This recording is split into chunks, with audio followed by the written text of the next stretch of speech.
Hey guys, welcome back. If you watched the last video that just dropped about an hour ago, you've already seen the first running footage of this vehicle in its completely stock form. I've been watching a ton of like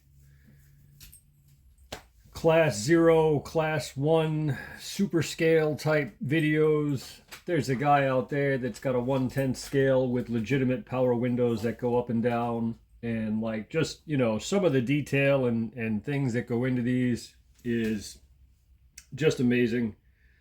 um I decided it's part of the hobby that I really want to explore. But this here was my pick for a solid starting point. This is the Element Enduro Trail Runner. It has I guess, an almost Forerunner type body, which likely is not something that is going to be permanent. Um, I've got my eye on a few different options. Being a scale type platform, the preference has always been for hard body stuff. And this is, of course, a standard clear plastic Lexan type body. So that being said, this ultimately, the way that it's set up from the factory, sort of falls into, as far as I can tell, a class 0, which ultimately, means that, tire size is 3.85 on a 155 wheel. And, that's a pretty small tire for your average crawler truck. You get into class 1, you get up to like 4.1. Class 2, you're allowed to go as high as a 4.75 tall tire, and so on and so forth. But ultimately, this falls into class 0. And so if we look at it from that perspective, they've done some interesting things.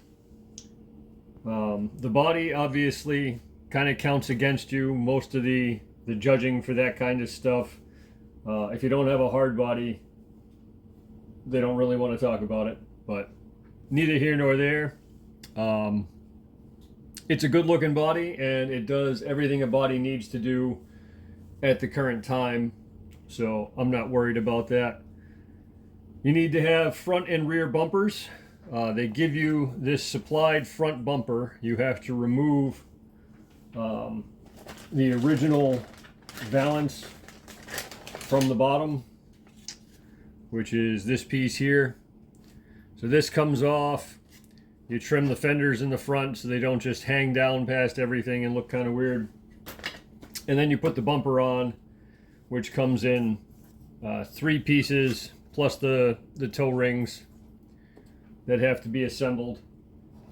The bumper on the front goes in with the 2 standard mounting posts, and I had it pushed in. There's multiple holes on there. I had it pushed into the next hole, which mounts up just fine and leaves you in a position where you can literally land the nose of the body right up against the stinger out front, and it like just drops onto the body pins. And so I went, wow, my life is really easy. This is what I want. And I can still have that, with the exception that you have to cut the posts, because if you're into that hole where that happens for you, these then push out the back and interfere with the movement of the steering. So you have to trim those off. I opted not to do that. I brought it forward to the next hole, and so on and so forth.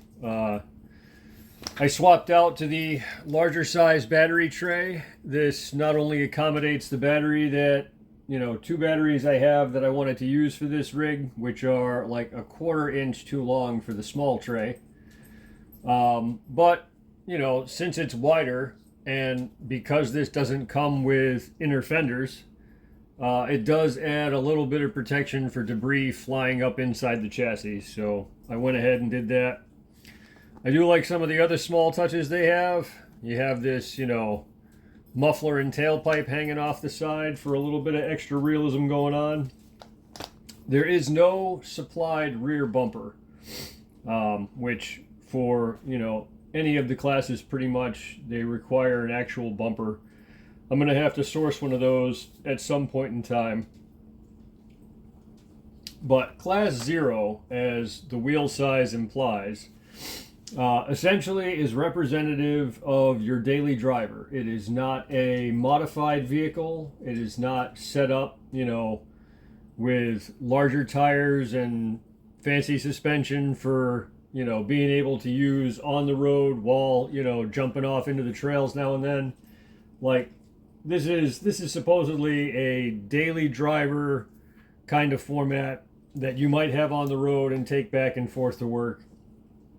And, by definition, I immediately failed at the scale of that type of concept right out of the gate, where I would never buy brand new, which this was. And if I did buy brand new, I guarantee you I would have a monthly payment. And so I should have used my credit card so that, I could get the scale points for that element of excitement.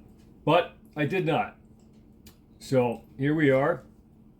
My plan for this largely is along those lines of that concept. I am not going to be doing, major performance upgrades.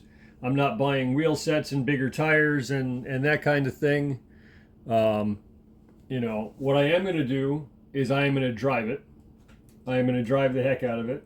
I will maintain it, so it will get cleaning, parts as needed when broken, and largely I will invest in accessories or options or stuff that, hopefully adds an element of realism or takes the aesthetic in the direction that I feel like I want it to go. So that, if I find the correct hard body that I'm looking for, great. If there's a light kit that is accessible to me price-wise and so on and so forth that allows me to have, headlights, taillights, maybe a light bar, that kind of thing. Sure, definitely into something like that. But ultimately, I did a fair amount of research, and this stock setup, an awful lot of people seem to be pretty okay with how it handles, how much power it has, what kind of ability it has, all that kind of stuff right out of the box. The transmission comes with an extra set of gears, which, from the factory, it's a 6% overdrive. The extra gears give you 12% overdrive. And then there's a third gear set that did not come in the kit that gives you 0 overdrive.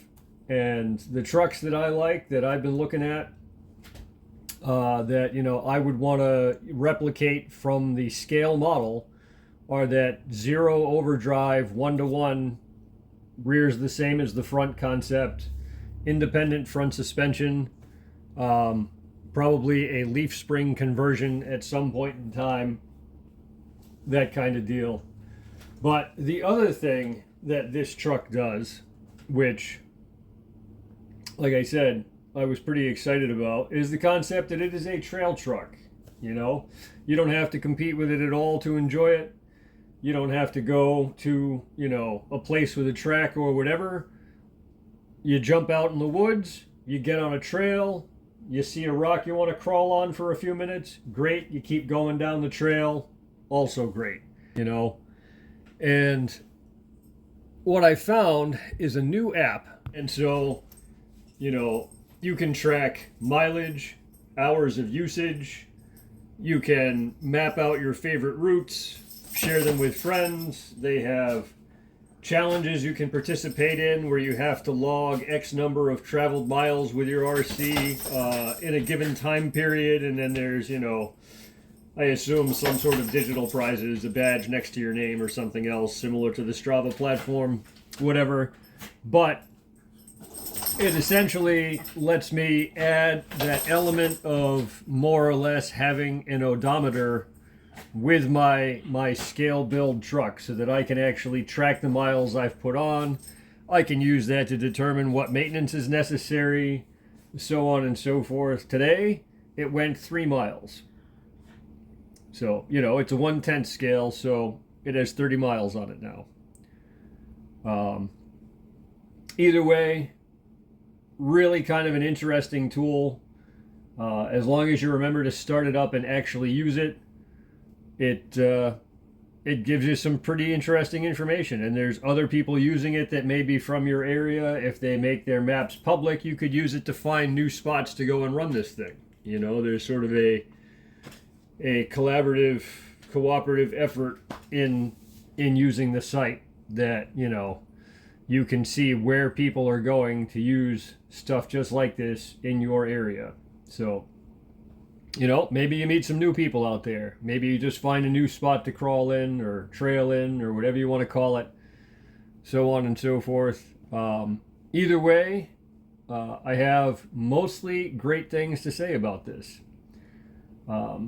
The downside is that my last 1/10 scale, ready to run, ready to rebuild, whatever purchase that I bought was an Axial product, and their fit and finish with things like the wiring in the chassis is vastly superior. Like, it is all neatly tucked away in various little places, and this literally has like a couple of wires that are far longer than they need to be coming off the motor that go into the speed control and leave this big loop that we didn't hide anywhere or tie to anything. I added the zip tie myself.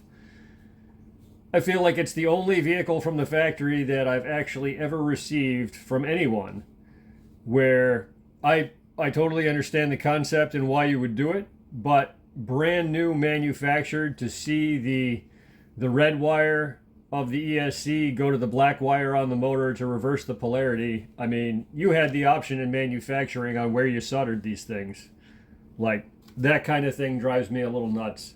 And I will be taking care of all of that. I'm going to shorten these up. I'm going to resolder those back in the correct way so the color matches, just to make myself happy. Not that it matters to the performance of the vehicle at all. And then the one thing that does matter to the performance of the vehicle is there is a gasket underneath this square lid here that ultimately makes this water resistant where your receiver is. And that gasket was like twisted and out of the track for itself and whatever else, where I doubt it was doing a excellent job sealing stuff in. And then when I went to reinstall it the proper way, the twists are causing you problems. It's stretched out in certain directions where it's no longer really the right size to fit the shape. I ended up heating it with a hairdryer to make it more pliable and workable and whatever, and I got it back in, and I think I did a better job than they did, but ultimately I'm going to want to replace that at some point in time. Having run it, I don't have any complaints with the electronics themselves, other than the ESC, the drag brake setting is set as though this was marketed to you as a crawler. I would say it's got to be above 75%. Like, there is, basically no roll when you let off the throttle. It just comes to an abrupt stop and, kicks up at the end. But like I said, I got out today. I went 3 miles. I brought two 2200 milliampere hour batteries, 3S. Drove the entire time. Had a great time the entire time. I did not have a single issue out there. Nothing broke.